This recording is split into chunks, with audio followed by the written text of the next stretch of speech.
नमस्कार, स्वागत है आपका। मेरा नाम है विपिन बेबाक। संसद में संविधान पर चर्चा के दौरान अमित शाह के बयान पर देश में घमासान मचा हुआ है। डॉक्टर भीमराव अंबेडकर को दिए उनके बयान पर अब शिवसेना यूवीटी प्रमुख और महाराष्ट्र के पूर्व सीएम उद्धव ठाकरे ने कहा है कि जिस तरीके से कल अमित शाह ने सदन में अंबेडकर अंबेडकर अंबेडकर कहा, आप होते कौन है ऐसे कहने वाले। बाबा साहब जिन्होंने संविधान दिया, उनका अपमान हमें बिल्कुल भी बर्दाश्त नहीं है, हम बिल्कुल मंजूर नहीं है हमें। क्या बीजेपी या राष्ट्र स्वयंसेवक संघ अमित शाह पर कोई कार्रवाई करने वाले हैं? उद्धव ठाकरे ने कहा कि मैं तो कह रहा हूं कि जिन्होंने भी बीजेपी को समर्थन दिया है, क्या उनको ये मंजूर है?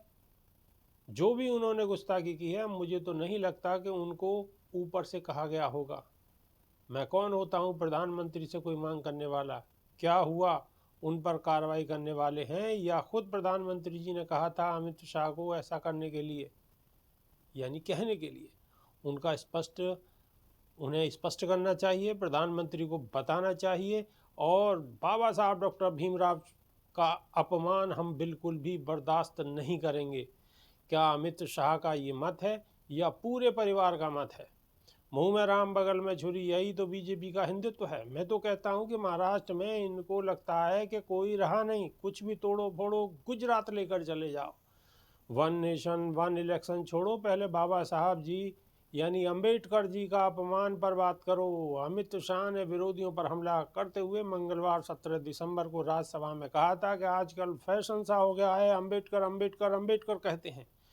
इतना नाम भगवान का लिया होता तो 7 जन्मों तक स्वर्ग मिलता।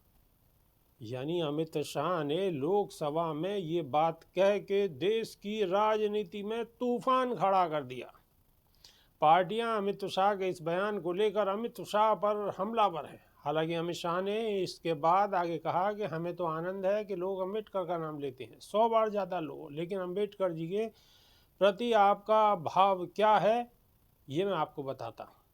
अंबेडकर जी को देश की पहली कैबिनेट से इस्तीफा देना पड़ा। उन्होंने कहा कि अनुसूचित जाति अनुसूचित जनजाति के साथ हुए भेदभाव से मैं असहमत हूँ, विदेश नीति से असहमत हूँ, आर्टिकल 370 से मैं असहमत हूँ, इसलिए कैबिनेट छोड़ना चाहते थे।